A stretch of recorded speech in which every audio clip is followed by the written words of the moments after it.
Hi అండి, అందరు ఎలా ఉన్నారు? ఈరోజు నేను బెండకాయ పులుసు చేస్తున్నా. ఆయిల్ అయితే వేడెక్కింది. ఇప్పుడు కొంచెం మెంతి పొడి వేసా, అట్నే ఉల్లిగడ్డ పచ్చిమిర్చి వేస్తున్నా.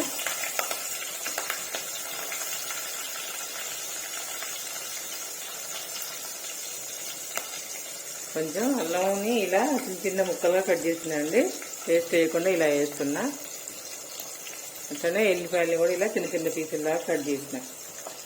ఇట్లా వేస్తే బాగుంటుందని, ఎప్పుడు అల్లం వెల్లుల్లి పేస్ట్ కాకుండా ఈ విధంగా ఒకసారి ట్రై చేస్తే బాగుంటుందని వేసాండి. ఇప్పుడు మనం వీటిని తిప్పుకుందాం. ఇలా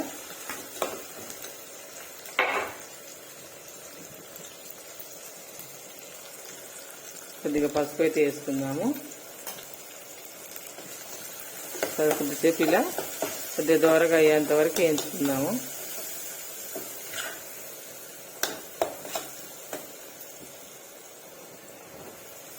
మరి ఉల్లిగడ్డలు ఎర్రగా అవ్వాల్సిన అవసరం లేదు, ఇలా వేగితే సరిపోతుంది.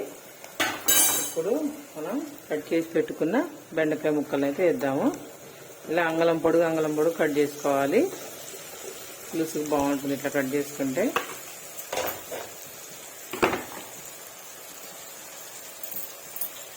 మనం ఇలా ఇలా అనేసి ఒక 2 నిమిషాలు మూత పెడదాము. మూత తీస్తాము. బెండకాయలు అయితే మగ్గుతున్నాయండి, కొంచెం ఇంకా కొద్దిగా మగ్గనియాలి. ఇలా అనుకొని ఒక 5 నిమిషాలు ఉండనిద్దాం స్టవ్ మీద. కొంచెం కల్లుప్పు అయితే వేస్తున్నాండి, దొడ్డుప్పు. ఇది పులుసు కూరలకి వాటికి బాగుంటుంది.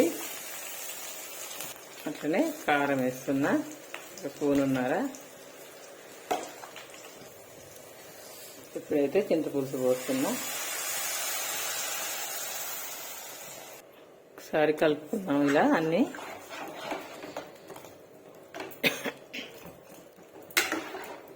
ఇప్పుడు మూత పెట్టి ఇంకొక 5 నిమిషాలు మరగనిద్దాము.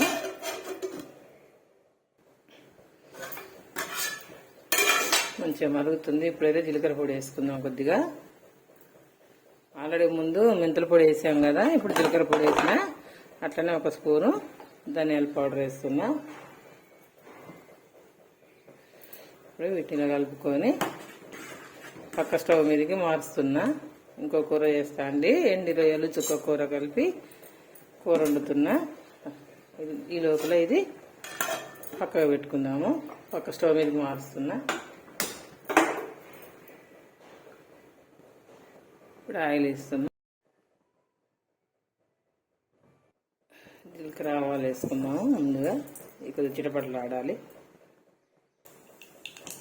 ఉల్లిగడ్డ ముక్కలు వేస్తున్నా. 3 పచ్చిమిరపకాయలు పసుపు వేసుకుందాము.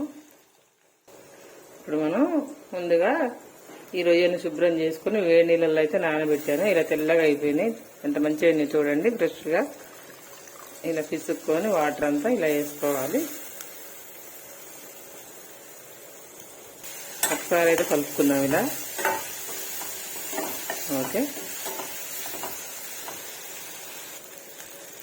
ఈ రొయ్యల నూనెలోనే ఎర్రగా కావాలి. కొద్దిగా ఎర్రగా అయితేనే అప్పుడు నీసు వాసన రాకుండా ఉంటాయి. ఇలా ఎర్రగా కావాలి.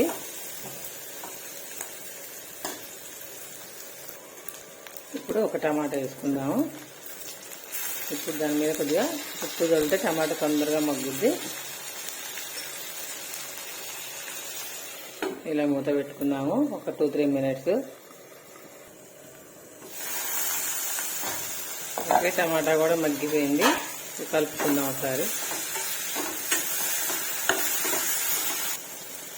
ఎంత కారం అయితే వేసుకున్నా.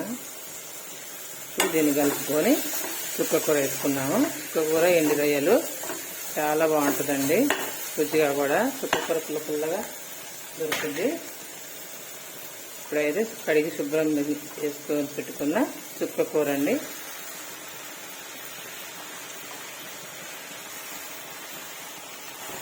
మూత పెట్టి మగ్గనిద్దాం కూరని కొద్దిసేపు. స్మెల్ అయితే అదిరిపోతుందండి. చుక్క కూర, ఎండి రొయ్యలు నాకు ఫుల్ ఫేవరెట్ కర్రీ అండి ఇదైతే. మీలో కూడా ఎవరికైనా నచ్చితే, ఈ కూర ఇష్టం ఉన్న వాళ్ళైతే కామెంట్ పెట్టండి. ఓకేనా ఫ్రెండ్స్, ఈ వీడియో కనుక నచ్చినట్టయితే లైక్ చేసి, షేర్ చేసి, సబ్స్క్రైబ్ చేయండి. కొద్దిగా దగ్గరగా ఉడకనిద్దాము స్టవ్ తగ్గించుకొని. ఓకేనా, ఇందాక పక్క స్టవ్ మీద మార్చుకున్నాక బెండకాయ పులుసు. ఓకే అండి, ఇది కూడా ఉడికిపోయింది. అట్లాగే ఇప్పుడు ఎండి రొయ్యలు కూర కూడా దగ్గర పడ్డది. ఇంక రెండు దించేసుకోండి. ఓకే అండి, కర్రీ అయితే అయిపోయింది, దగ్గర పడ్డది, దగ్గరగా అయిపోయింది. దించేసుకుందాం ఇక. చుక్క కూర, ఎండి రొయ్యల కూర, అట్లనే బెండకాయ పులుసు. అన్నం అయితే అవుతుంది రైస్ కుక్కర్లో. ఓకే అండి, ఇంక తినటమే ఆలస్యం. ఓకే అండి, బాయ్ బాయ్ ఫ్రెండ్స్.